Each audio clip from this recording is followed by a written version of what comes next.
Hey guys, welcome back to another lecture. We're going to be looking at digestive system today. So first we're going to look at kind of nutrition and the two parts of nutrition, which are ingestion, which is the process of taking food into the digestive system so that it may be broken down by or digested, and then we have actual digestion, which is the breakdown of food. So just clear distinction between you eating your food and putting it into your body and then digestion. When we talk about digestion, it is purely to do with the breakdown of food. Any other type of anything else that you relate to digestion is not necessarily digestion. More than likely, it's ingestion. Types of nutrients we take in, mostly we take in macronutrients, which are proteins, lipids, carbohydrates, etc. And then there's micronutrients, which are vitamins, minerals, and water. So this is the complete digestive system. We're going to be talking about each stage when we first start with the mouth and what goes on in the mouth. And we're going to talk about the process of swallowing and then down the esophagus to our stomach. And we're going to end our stomach today. But in future generations, future lectures, we'll be talking about the accessory organs, which include the pancreas, liver, and gallbladder. We will also be talking about what happens in the small intestine, large intestine, and of course our rectum. So here's another picture of that. So we're first going to talk about ingestion and look at the mouth. So the mouth does two types of digestion. Two types. So those two types are mechanical digestion and chemical digestion. Mechanical digestion deals with your teeth actually breaking up the food. So when you chew, the point of chewing is to actually break it up into little pieces so you increase the surface area of the food and therefore make digestion more efficient. And actually, the more you chew your food, the faster you're actually going to be able to digest it instead of it sitting in your stomach for a long period of time. That's why it's better to chew your food very thoroughly before you actually swallow. So teeth, chewing breaks up the food, increases surface area, so it's faster digestion. Then you have chemical digestion also happening inside your mouth. Inside your saliva, you actually have an enzyme that breaks down sugars, specifically starch. And that enzyme, which you need to definitely know, is called amylase. It's in your saliva, and it will break down starch. A great example you could test, or a great experiment you could do to test this out would be if you chewed a saltine or a cracker and chewed it up really nice and let it just sit in your mouth and let you kind of let your saliva start to be produced, and you actually start to taste, it will actually start to taste sweet because that starch, which doesn't necessarily taste very sweet, will start to be broken down to sweeter sugars, and therefore that's why it gets sweeter in your mouth as the cracker sits in it. You also have some mucus inside your saliva, as well as the mucus is also lining your different tracts, your esophagus and your windpipe. So mucus is there as kind of to protect the soft lining of the digestive system, as well as lubricate the food so it's easier to swallow. And then you also, inside your saliva, you have antibacterial chemicals that kill the bacteria that enter your mouth. And then that doesn't work for all bacteria, obviously, but a lot of bacteria it does. It is effective to kill it. So, when we look at your mouth, breaks up food, digests starch, kill germs, moistens food. Pretty straightforward. Other things go in your mouth that happen in your mouth is when you're chewing it, your tongue actually is moving around. And that tongue has a purpose. You don't think about moving it when you're chewing, but you really do move it. And the purpose of the tongue is to move the food around, so it becomes into this like a bolus is the proper word to describe it, but it's this chewed up lump of food that would make it easier to swallow. If the food's all around your mouth, it's not easy to swallow. So the tongue is there to kind of move the food around to this nice lump that can easily be swallowed. And that lump is called a bolus. You need to know that for sure. So put the food in our mouth, chewed it up, moved it around. Now we have this nice lump we're actually going to swallow. So when we swallow, we have this flap called the epiglottis. This flap right here. This flap, and it's pointed up right now, this flap is called the epiglottis. Its job is to actually, when you're swallowing, to cover up your trachea, which is your windpipe that goes through your lungs. So when you swallow, this flap comes down, as you can see, comes down and blocks any food from getting into your windpipe. Because if they do get in your windpipe, that will cause you to cough and possibly choke. This epiglottis, when you swallow, it covers that esophagus up, or that trachea up, so the food can then go down your esophagus.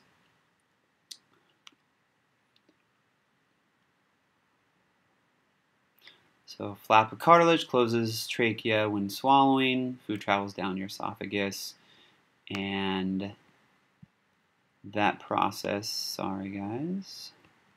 that process of it moving down your esophagus is called peristalsis, which is another word you need to know. It's these involuntary, which means you don't have to think about it. It automatically happens. Your brain controls it. So it's involuntary muscle contractions to move food along. So food gets in here, and it actually, muscles around the esophagus will actually squeeze it all the way down. It's kind of like, best way to relate it would be if you had a tennis ball and a very long sock. You need to put that tennis ball all the way down into the sock. Best way to do is kind of just to squeeze it bit by bit, and that squeezing simulates the muscle contractions that move your food down your esophagus. This is also the reason you can swallow water upside down. You can swallow food upside down. It's because it doesn't rely on gravity to go all the way down. It can push it down. A few questions. So which type of digestion is the following? Chewing and salting. Give you a chance to think about that. Mechanical or chemical is the question. What type of digestion? So chewing and salting is mechanical. Saliva breaking the saltine down into molecules of glucose. I hope you guessed chemical. And your tongue breaking pieces of hamburger apart. That would be mechanical. And pepsin, an enzyme in your stomach, breaking down the hamburger into amino acids. What do you think that is? If you guessed chemical, you'd be correct. So then we discussed your pharynx a little bit today in class, but your pharynx, like I said, is the back of your throat. That's pretty much what you need to know. It's part of the process, is the back of your throat. Your larynx is also a passage for air, and it closes when you swallow. So the pharynx is back of your throat. It doesn't close at all. But then when you swallow, your larynx closes. Your larynx is part of your trachea, so that closes when you swallow. And it's approximately 15 centimeters long, so that's around 10 inches long, so it's quite long. Peristalsis, like I stated earlier, is a series of involuntary wave-like muscle contractions which move the food along the digestive tract. So this primarily happens in the esophagus, but it happens everywhere else as well. So you have these muscles that line the tracts, and they will expand and squeeze the food further down. And that way we don't have to rely on gravity. So now we reach the stomach. Contrary to popular belief, most digestion does not happen in the stomach. Very little actually happens in the stomach. Not much stuff happens in the stomach, even though we relate the stomach primarily to the digestive system. Food is temporarily stored here. It's the point of the stomach is for gastric juices to be produced. These gastric juices will actually break the food down further into this like soupy substance. So if you ate a hamburger and you swallowed it, it would go down your stomach and it would be like a bunch of hamburger bits.